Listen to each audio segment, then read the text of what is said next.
Welcome all of you to the channel. I hope you all are doing well at your homes and studying hard. In today's session, we are going to learn about the different styles of communication.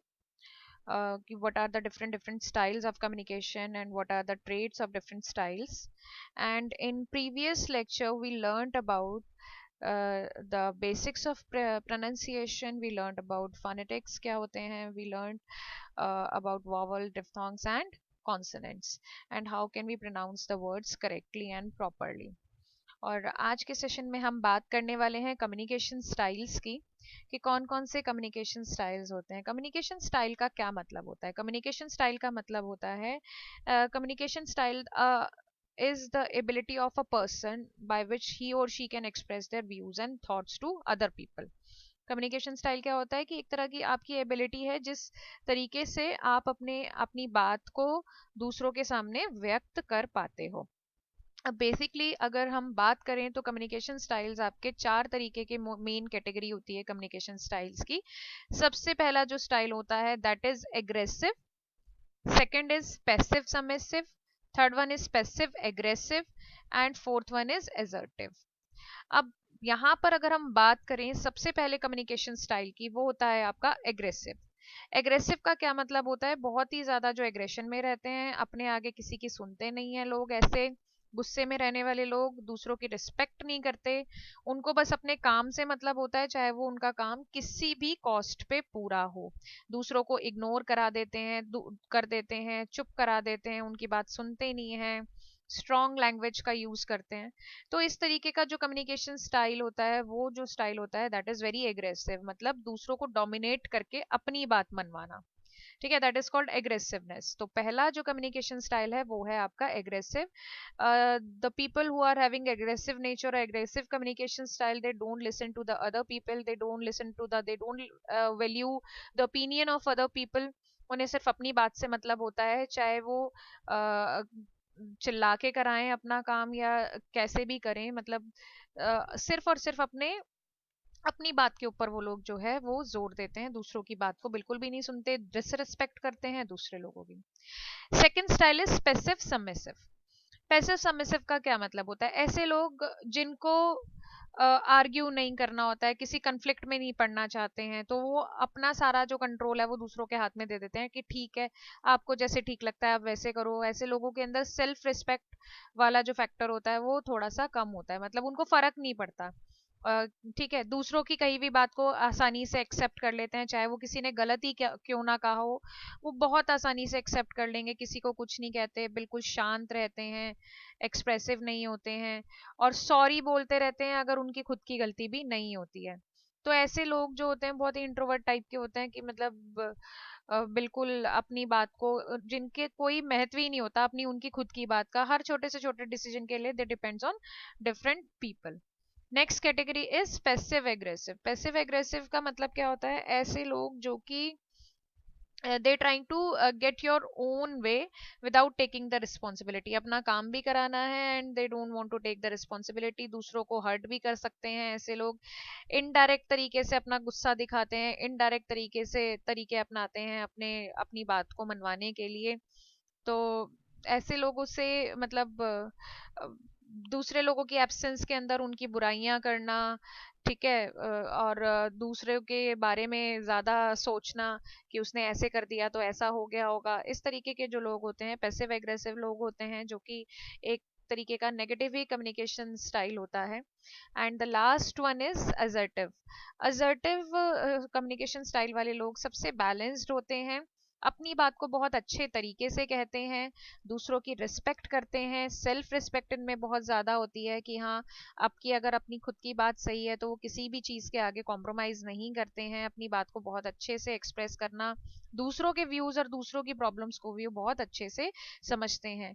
And they totally get disagreed when something is not up to their mark. अगर उनको नहीं लगता है कि हाँ ये चीज बिल्कुल सही है, उनके अकॉर्डिंग नहीं है, तो वो डिसएग्री भी उस बात से जल्दी से हो जाते हैं.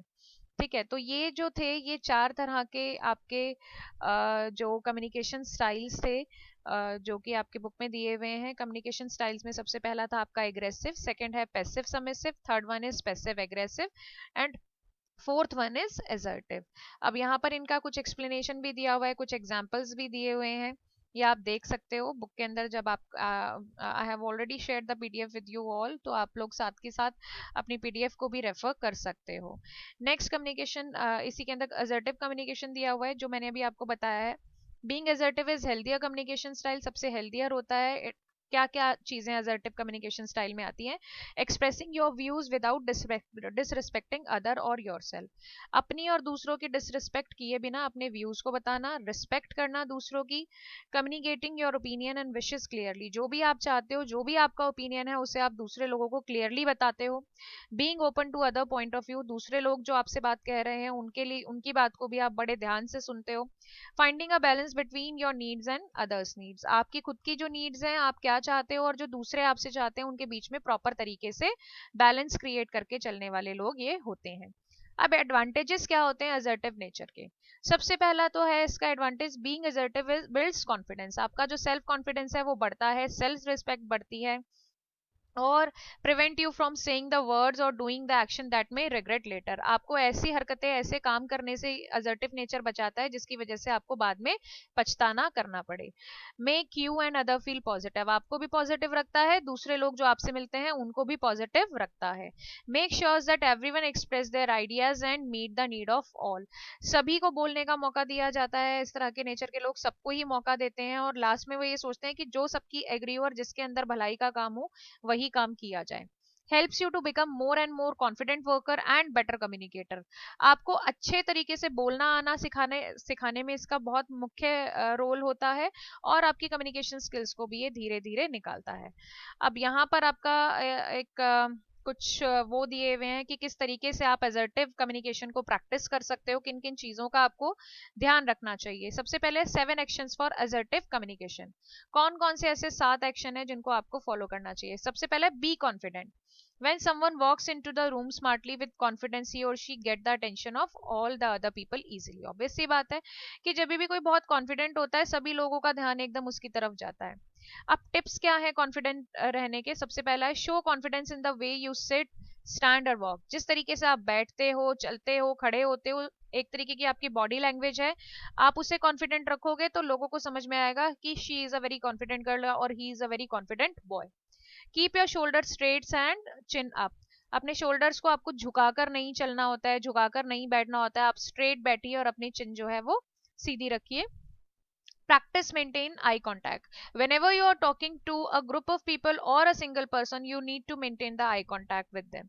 आपको eye contact maintain करके जितना आप बात कर पाओगे उतना ही आपका confidence जो है वो increase होगा। Control signs of physical awareness such as biting nails, अब जो आपकी nervousness होती है, मतलब आप nervous हो जाते हो, परेशान हो जाते हो, तो उन चीजों के ऊपर आपको कंट्रोल करना है। जैसे कई लोग परेशान जब हो जाते हैं, घबराहट होती है उनको, तो वो अपने नाखून चबाना शुरू कर देते हैं, कोई हाथ मलना स्टार्ट कर देते हैं, कोई अपने कपड़े या कुछ हैंकी या कुछ भी पकड़ के उसको हाथ में लेके घुमाना, मतलब वो करना स्टार्ट कर देते हैं। तो इस तरह के साइंस से जो है आपको बचना चाहिए। सेकेंड जो पॉइंट है that is speak slowly and clearly, आपको धीरे बोलना चाहिए और आपकी जो भी बात है उसको आपको क्लियरली बताना चाहिए, ऐसे शब्दों का, ऐसी लैंग्वेज का यूज करना चाहिए ताकि सामने वाले को भी आपकी बात आसान शब्दों में आसानी से समझ में आ जाए, और प्यार से बोलना चाहिए, कामली बोलना चाहिए, ऐसे एग्रेसिव होके या तेज होके या चिल्ला के आपको बिहेव नहीं करना चाहिए। अब कैसे आप अपनी जो आवाज है उसको स्लोली और क्लियर बना सकते हो? यूज अ क्लियर एंड काम वॉइस, यही मैंने अभी आपको बताया था कि क्लियर होने चाहिए आपके शब्द। Be loud enough to hear hurt but not shout, आपकी आवाज लाउड होनी चाहिए बट चिल्लाना नहीं है आपको। If people are not noticing you say excuse me, अब कई बार ये होता है, मीटिंग्स होती हैं, लेक्चर्स होते हैं, उसमें कई लोग जब जो बोलने वाला है वो इंटरेस्टिंग तरीके से अपनी बात को नहीं रख पाता है, तो लोग बोर होने लगते हैं और आपस में बात करने लगते हैं या उसको नोटिस नहीं करते हैं। तो इस टाइम पे आपको एग्रेसिव नहीं होना, आपको उनको क्या बोलना है, एक्सक्यूज मी बोल के फिर आप अपनी बात को कंटिन्यू कर सकते हैं। Don't be apologetic when you have not done anything wrong, और माफी नहीं मांगनी चाहिए अगर आपने कुछ भी गलत नहीं किया है। Make short and correct speech, जो भी आप बोलना चाहते हो उसको आपको शॉर्ट में रखना चाहिए, बहुत लंबा लंबा नहीं बोलना है, क्योंकि लंबी चीजों से लोग बोर होने लगते हैं और फिर उनका अटेंशन जो है वो डिस्ट्रैक्ट हो जाता है आपसे। तो whatever you want to say it in a short, ठीक है। और जो भी लैंग्वेज आप यूज कर रहे हो आप उसको करेक्टली यूज करो। थर्ड पॉइंट है आपका dress correctly. Dress correctly means you need to dress smartly and neatly according to the place and occasion. अब ऐसा नहीं होना चाहिए कि आपकी अगर ऑफिस की मीटिंग है तो आप कुर्ता पजामा पहनकर ऑफिस चले जाएंगे, या अगर आपको कहीं इनफॉर्मल मीटिंग पे जाना है तो आप इस तरीके का ड्रेसअप लेंगे। तो जो भी ओकेजन है, जो भी प्लेस है, जिस तरह की ऑडियंस है, उसी के according you need to dress up yourself correctly, ठीक है। जो भी आपके कपड़े हैं, क्योंकि बेसिकली क्या होता है कि जो कॉन्फिडेंस जो बढ़ता है वो आपका इनसे भी, कॉन्फिडेंस इंक्रीज करने में आपके ड्रेसिंग सेंस का बहुत बड़ा रोल होता है। Looking confident and attractive can change the others mind. अब जब आप अच्छे लगोगे, कॉन्फिडेंट लगोगे, तो लोगों का जो परसेप्शन है आपके प्रति वैसे ही चेंज हो जाता है। People may not listen to you seriously but if you are not dress properly. अगर आप ओकेजन के अकॉर्डिंग कपड़े नहीं पहनोगे, ऐसी कैजुअली चले गए हो फॉर्मल ओकेजन के अंदर, तो लोग आपको सीरियसली नहीं लेंगे, ठीक है। तो जो ओकेजन है, जो प्लेस है, उसके according you need to find your dress. Next is people respect you when you are dressed properly. लोगों की, क्योंकि ये एक मेंटालिटी होती है कि अगर आपने अच्छे से ड्रेसअप होकर आए हो, आप अच्छे से, आप नीटली स्मार्टली ड्रेसअप होकर आए हो, तो लोगों का परसेप्शन आपकी तरफ अलग होता है। बेकार कपड़े पहन के जाओगे, गंदे अनप्रेस्ड अनआयरन कपड़े पहनकर जाओगे, तो लोग आपको उसी तरीके से देखेंगे। नेक्स्ट पॉइंट है be honest. Being honest build trust and result in open communication. हमेशा आप ऑनेस्ट रहिए, जो भी आप बोलना चाहते हैं उसके प्रति, जिन जिन चीजों को, जिन फैक्ट्स के बारे में आप बोलना चाहते हैं, उन सभी के प्रति आप ऑनेस्ट रहना चाहिए। तो इससे आपको जो कम्युनिकेशन का जो रिजल्ट है वो अच्छा मिलेगा। मतलब बनावटी बातें नहीं करनी है, जो सच है आपको उसी के ऊपर ध्यान देना है। Express your thoughts clearly and honestly. जो आप जैसा मानते हैं, जिस पर्टिकुलर चीज के बारे में, आपको वैसा ही बताना है लोगों को। Ask yourself what you actually want or what you work best for your before agreeing to something that is not convenient. अब इसका मतलब क्या है, आप किसी भी ऐसी बात के ऊपर आपको एग्री नहीं करना, कर देना चाहिए जिससे आप कन्विंस ही ना हो, ठीक है। सबसे पहले आपको अपने आप देखना चाहिए कि अगर आपको लगता है कि हाँ आपके अकॉर्डिंग ये पर्टिकुलर चीज ठीक है, then you can agree with that, otherwise आप डिसएग्री भी कर सकते हैं। नेक्स्ट पॉइंट है आपका डोंट बी एग्रेसिव। आपको एग्रेसिव नहीं होना है। एग्रेसिव होने की जो निशानियां हैं वो अभी हमने ऊपर डिस्कस की थी। बैड लैंग्वेज का यूज करना, शाउटिंग करना लोगों पे, गुस्सा करना, लोगों की डिसरिस्पेक्ट करना, ये सब आपको बिल्कुल भी नहीं करना चाहिए। Don't confuse aggressiveness with aggression. आपको एजर्टिवनेस विद एग्रेशन, जो एजर्टिवनेस है उसको और एग्रेशन को आपको मिक्स नहीं करना है। They both are different, two different poles. Aggressive बिल्कुल अलग है, असर्टिव बिल्कुल अलग है। एजर्टिव लोग बैलेंस बना के चलते हैं, दूसरों की रिस्पेक्ट करते हैं, प्यार से बोलते हैं, दूसरों के ओपिनियन को भी महत्व देते हैं। अग्रेशन में इसके बिल्कुल उल्टा होता है। अग्रेसिव जो लोग होते हैं वो अपने आगे किसी की नहीं सुनते, अपनी अपनी चलाते हैं, चाहे वो किसी की डिसरिस्पेक्ट करें, चाहे वो कुछ भी करें, उन्हें कोई फर्क नहीं पड़ता। तो दोनों ही बातें अलग अलग हैं, आपको दोनों को मिला के कंफ्यूज नहीं होना है। When faced with the unfair situation, stay calm and try to understand the real problem. अभी ऐसा तो होता नहीं है कि फिल्म चल रही है कि सब कुछ जो होगा वो बिल्कुल अच्छा ही अच्छा चलता रहेगा। रियल लाइफ है, रियल लाइफ के अंदर हर तरह की सिचुएशन का सामना आपको करना पड़ता है, हर तरह की प्रॉब्लम्स आपके पास आ सकती हैं। तो कभी भी कोई अनफेयर सिचुएशन आ जाए, कुछ प्रॉब्लम आ जाए, तो you need to stay calm. आपको बिल्कुल अपने दिमाग को शांत रखना पड़ता है। ऐसा नहीं कि आप गुस्सा करो, गुस्से में क्योंकि आप कई बार गलत डिसीजंस भी ले सकते हो। और जो भी प्रॉब्लम है, एक्चुअल प्रॉब्लम है, आपको उस प्रॉब्लम की जड़ तक जाने की जरूरत होती है। Then only you can find the solution of that particular problem. Insist on your rights by using logic and politeness. जो भी आपके, आप जो कहना चाहते हो, जो भी आपके राइट्स हैं, आप, या जो भी आपके लॉजिक्स हैं, उनको आपको, you need to prove them politely. आपको उनको पोलाइटली दूसरे लोगों के सामने उनको प्रूव करना है, दूसरे लोगों को उनको बताना है, ठीक है। नेक्स्ट है आपका point, that is speak up. Speak up मतलब, कुछ लोग होते हैं जिनको नॉलेज बहुत होती है but they are not willing to speak, वो बोलना नहीं चाहते हैं। तो आपको ऐसा नहीं बनना है। If you want to say something then say it, आपको उसको बोलना पड़ेगा। Express your thought, idea, opinion without worrying about the people's reaction. आपको ये नहीं सोचना चाहिए कि अगर मैंने ये बोला तो लोग क्या बोलेंगे, अगर मैंने ये बोला तो लोग मेरे बारे में क्या सोचेंगे। ऐसा आपको नहीं सोचना है। ठीक है, तो हमेशा आपको ध्यान रखना है, don't be silent if you want to say something, say it. आपको चुप नहीं बैठना है। अगर आपके मन में कुछ बात है, आपको किसी से कुछ बात कहनी है, तो आपको वो बात कहने की क्षमता होनी चाहिए। Next is share your feelings. अपनी फीलिंग्स को आपको शेयर करना चाहिए। Practice expressing your opinion. जो भी आप सोचते हो किसी भी सिचुएशन के बारे में, उसको आपको दूसरों के आगे कहना आना चाहिए, और आपको इसके लिए बार बार प्रैक्टिस करनी चाहिए। And last point is learn to say no. Learn to say no means ऐसा नहीं होता है कि आप हर बात पे एग्री कर जाओगे, चाहे वो बात किसी की सही है, चाहे वो बात किसी की गलत है।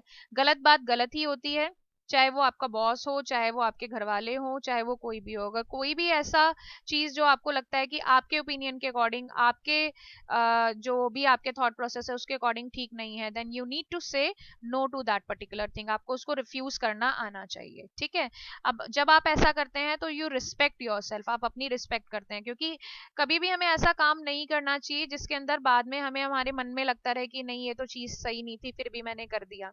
ठीक है, तो सबसे पहले first of all you need to learn to respect yourself. आपको अपनी रिस्पेक्ट सबसे पहले करनी आनी चाहिए। Don't let other take advantage of your. अब ऐसे होता है ना, कई बार ऑफिस में भी होता है, कई बार घर में भी होता है, आप दूसरे लोगों को किसी भी काम की मना नहीं कर पाते हो, तो लोग आपका क्या करते हैं, एडवांटेज उठाते हैं। अरे उसको बोल दो ना, वो तो कर ही लेगा। ठीक है, ऑफिस में भी होता है, घर में भी यही होता है। तो ऐसी सिचुएशन से बचने के लिए आपको धीरे धीरे प्रैक्टिस करनी चाहिए कि कैसे आप कोई भी ऐसा काम जो आपको नहीं करना है, जिसके जो आपके हिसाब से गलत है, उसके लिए आप उसको नो बोल सको। Agreeing with things you know that are not correct may harmful everybody.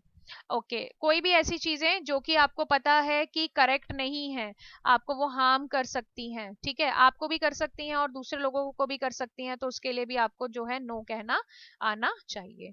तो ये थे हमारे कम्युनिकेशन के कुछ स्टाइल्स, जिसके अंदर हमने कुछ और बातें भी की थी कि किस तरीके से जो है हम अपने कम्युनिकेशन को और बेटर बना सकते हैं। और इसके साथ ही हम ये वाला सेशन हम अपना खत्म करते हैं। अगले सेशन के अंदर हम बात करेंगे saying no and refusal skills के बारे में, कि जो नो कहना है वो किस तरीके से कहना है, कैसे जो है हम अपने जो लोग हैं उनको नो कह सकते हैं।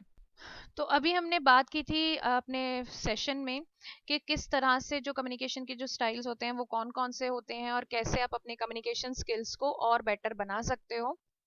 इसके बाद हम बात करते हैं सेशन 6 की, नेक्स्ट सेशन के अंदर सेइंग नो रिफ्यूजल स्किल्स, कि अभी जिसका हमने लास्ट पॉइंट पढ़ा था, you should learn to say no. अब वो जो नो कहना है लोगों को, क्योंकि नो कहने के बहुत सारे रीजंस हो सकते हैं। कई बार आप किसी की बात पे डिसएग्री हो सकते हो, कई बार सिचुएशन के अकॉर्डिंग आपको नो कहना पड़ता है। तो वो कौन कौन सी ऐसी सिचुएशंस हैं जिसके अंदर आपको जो है लोगों को नो कहना आना चाहिए, अभी हम उन्हीं के बारे में पढ़ेंगे। तो स्टार्ट करते हैं हम अपना सेशन, जिसके अंदर हम पढ़ने वाले हैं रिफ्यूजल स्किल्स के बारे में। अब रिफ्यूजल स्किल्स का मतलब क्या होता है? रिफ्यूज करना मतलब किसी की बात से आप डिसएग्री करना या किसी को कुछ मना करना। ठीक है, पिछले सेशन के अंदर हमने कम्युनिकेशन स्टाइल्स के बारे में पढ़ा था। अब बेसिकली क्या होता है कि कई बार क्या होता है, जैसे मान लीजिए फॉर एग्जांपल कि आपको किसी ने कुछ काम बोला, ठीक है, आप वो काम करना नहीं चाहते हो, बट ना चाहते हुए भी आपको वो काम करना पड़ता है। और कई बार इस तरीके की सिचुएशन आ जाती है कि आपको अपना खुद का काम छोड़ना पड़ता है, फिर आपको दूसरों का काम करना पड़ता है। तो जिसकी वजह से आपका जो खुद का शेड्यूल है वो अपसेट हो जाता है, और आपका जो खुद का माइंडसेट है वो अपसेट हो जाता है। तो ऐसी सिचुएशंस के अंदर जो है आपको दूसरे लोगों को ना कहना आना चाहिए। अब ना रूड भी नहीं होना चाहिए और ऐसा भी नहीं होना चाहिए कि सामने वाले को बुरा लगे। ठीक है, अब यहाँ पर देखिए एक एग्जाम्पल दिया हुआ है सेइंग नो का। अब यहाँ पर दो लोगों के एग्जाम्पल है, can I borrow your pen. अब यहाँ पर ये पूछा जा रहा है कि क्या मैं आपसे आपका पेन ले सकता हूँ, ओके यस। अब यहाँ पर इसने इसको बोल दिया कि ठीक है ले लो। I could not complete my work because I gave you my pen. अब मैं अपना काम पूरा नहीं कर पाया क्योंकि मैंने तुम्हें अपना पेन दे दिया था। But why didn't you tell me that you needed that pen. तो तुमने मुझे बताया क्यों नहीं कि आपको वो पेन चाहिए था। I did not want to make you angry और बी रूड। मैं तुम्हें नाराज नहीं करना चाहता था या मैं तुम्हें गुस्सा नहीं दिलाना चाहता था। It's not wrong to refuse, there are many way to saying no politely. ऐसी बात नहीं है कि आप किसी को मतलब किसी को मना करने में बुराई नहीं होती है। बट आपको जो मना करना है, रिफ्यूज करना है, वो पोलाइटली करना चाहिए।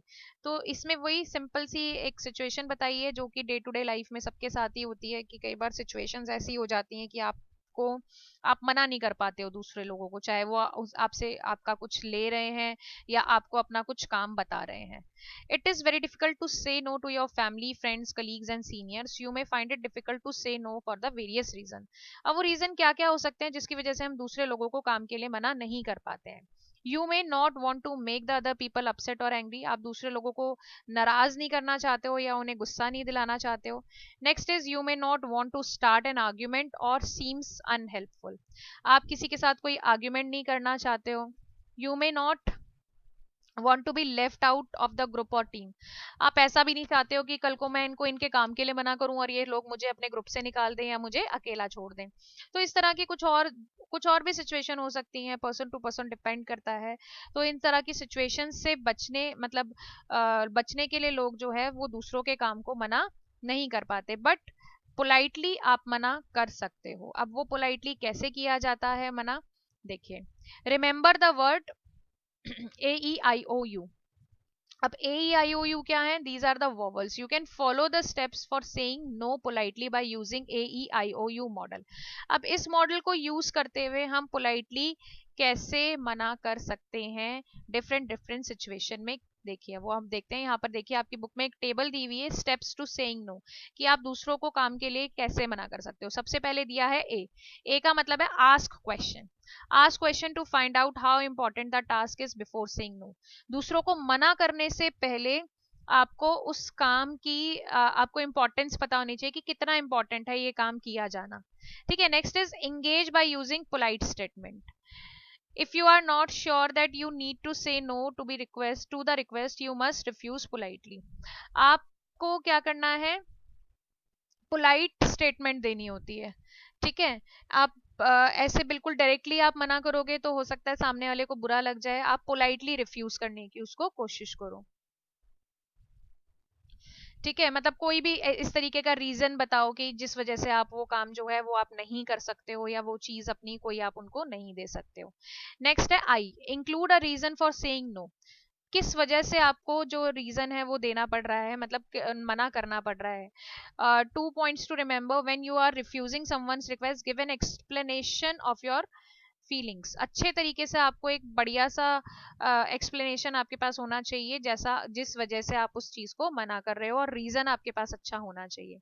Next is O, offer other options. अब जब आप एक पर्टिकुलर टाइम पे उस काम के लिए मना कर रहे हो तो आप उनको ऑफर कर सकते हो उसका ऑल्टरनेटिव, कि जैसे अभी मैं आपका ये काम नहीं कर पाऊंगा क्योंकि अभी मैं ये काम कर रहा हूँ, मैं कल कर दूंगा या मैं परसों कर दूंगा। इस तरीके का डिफरेंट डिफरेंट ऑप्शन आप दे सकते हो उनको। ठीक है।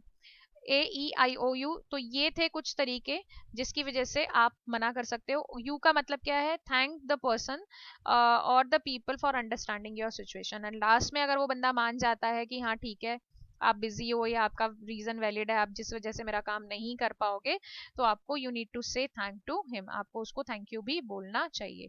अब देखिए यहाँ पर दो सिचुएशंस दी हुई हैं। Someone ask you to leave school or work early so that you can go to a friend's house together, do you think it is wrong? अब पहला सिचुएशन क्या है कि आपको स्कूल जल्दी छोड़ना है क्योंकि आपको दूसरों के अपने फ्रेंड के घर जाना है, कोई पार्टी है या कुछ भी है, तो do you think it is wrong? क्या ये गलत है? ठीक है। अब उस सिचुएशन के अकॉर्डिंग क्या करेंगे? Why do you need to leave the school. अब क्वेश्चन आपको पूछना है, तो क्यों छोड़ना है आपको, ऐसी क्या सिचुएशन आ गई है? Why can't you go after school और वर्क, आप अपने स्कूल के बाद या उसके बाद क्यों नहीं जा सकते हो? सेकंड क्या पॉइंट था? Engage, I would like to go with you to his or her house but. अब यहाँ पर हम क्या देंगे? रीजन देंगे। थर्ड पॉइंट क्या था आपका? Include a reason, I don't like to, I can't come because I have a meeting in the evening, इस तरीके से। I would like to go to your house but I feel it is not the right time to go, क्योंकि अभी मेरा school है तो मैं अपना स्कूल नहीं छोड़ सकता। ठीक है। आप इस तरीके का रीजन भी दे सकते हैं। नेक्स्ट है यहाँ पर ऑफर कर रहे हो आप उसको, I would like to go to your house but I feel it is not the right thing to do. Can we go after school or after work? ठीक है, अब उसने क्या किया, सिचुएशन को संभाला है, उसको उसने ऑप्शन दिया है कि अभी इस टाइम ऐसी क्या मतलब वो है कि हम स्कूल ही छोड़कर चलें, आप थोड़ा वेट कर लो, हम स्कूल के बाद चल सकते हैं या काम के बाद चल सकते हैं। और लास्ट में क्या है, thank you for agreeing to my decision, कि आपने मेरे डिसीजन को एग्री किया, उसके लिए आपने क्या कर दिया है, थैंक यू। इसी तरीके से यहाँ पर एक दूसरी सिचुएशन दी हुई है, उसके एग्जांपल्स आप देख सकते हो बुक में पढ़ के। तो आई होप कि आपको समझ में आया होगा कि जो रिफ्यूजल है उसके लिए आपको किन किन बातों का ध्यान रखना चाहिए। सबसे पहला तो क्या था इसके अंदर कि आपको क्वेश्चन पूछना चाहिए कि ऐसी क्या पर्टिकुलर प्रॉब्लम है जिसकी वजह से आपको इस पर्टिकुलर काम को मुझे देना पड़ रहा है या मेरे को इस तरीके के सिचुएशन का सामना करना पड़ रहा है। सेकंड है आपका एंगेजमेंट होना चाहिए। थर्ड, रीजन वैलिड होना चाहिए। फोर्थ है आपका, आपको ऑफर करना चाहिए दूसरे दूसरे ऑप्शंस, उसके ऑल्टरनेटिव्स क्या हो सकते हैं। And last one is you need to say thank to the person, अगर वो आपकी बात पे एग्री हो जाते हैं। ठीक है, कुछ और एग्जांपल्स दिए हुए हैं कि किस तरीके से आप दूसरे लोगों को प्यार से मना कर सकते हो। First, I am sorry I can't come as I have other plans, कि मैं मतलब क्षमा चाहता हूँ, मेरे खुद के अपने दूसरे प्लान है जिसकी वजह से मैं नहीं आ सकता। I am sorry but I have a meeting to attend. ठीक है, बहुत सारे बहाने होते हैं, बहुत सारे सिचुएशंस होती हैं जिनको आप अपने अकॉर्डिंग बोल सकते हो। अब दूसरा क्या होता है, नो कहने के अंदर कनेक्टिंग वर्ड्स का बड़ा इंपॉर्टेंट रोल होता है। कनेक्टिंग वर्ड्स ऐसे वर्ड्स होते हैं जो कि दो सेंटेंसेस को आपस में कनेक्ट करने का काम करते हैं। ठीक है, अब वो कौन कौन से वर्ड्स हैं, एंड है, बट है, or, so, as and because. तो these are the different words which helps you to connect two or more sentences together. अब देखिए यहाँ पर एंड का एग्जाम्पल सबसे पहले दिया हुआ है। अब यहाँ पर कोई एक यहाँ पर सिचुएशन दी हुई है, no my brother won't be able to come, no I won't be able to come, can it be written as no my brother and I won't be able to come। ठीक है, अब यहाँ पर and आ गया क्योंकि वहां पर अपने ब्रदर की और अपनी उसने दोनों की बात कर ली है कि हम नहीं आ पाएंगे। नेक्स्ट है बट। ठीक है, बट क्या होता है, I would love to come to your party, I can't come because of other plans, can be written as I would love to. अब देखो, अगर आप ऐसे बोलते हो I would love to come to your party, मैं आपकी party में आना चाहता था, I can't come because of the other plans, मेरे पास मगर दूसरे प्लान भी है, तो ये थोड़ा सा रूड लगता है। इसकी जगह आप क्या बोल सकते हो, I would love to come to your party but I can't come because of the other plan. तो अब हमने यहाँ पर क्या लगा दिया, बट लगा दिया, तो दो डिफरेंट जो सिचुएशंस थी उनको आपने कंबाइन करा। ठीक है, नेक्स्ट इज और का सिचुएशन है, no you can go with Diya. ठीक है, no you can go with Diya, आप दिया के साथ जा सकते हो। No you can go with Ali.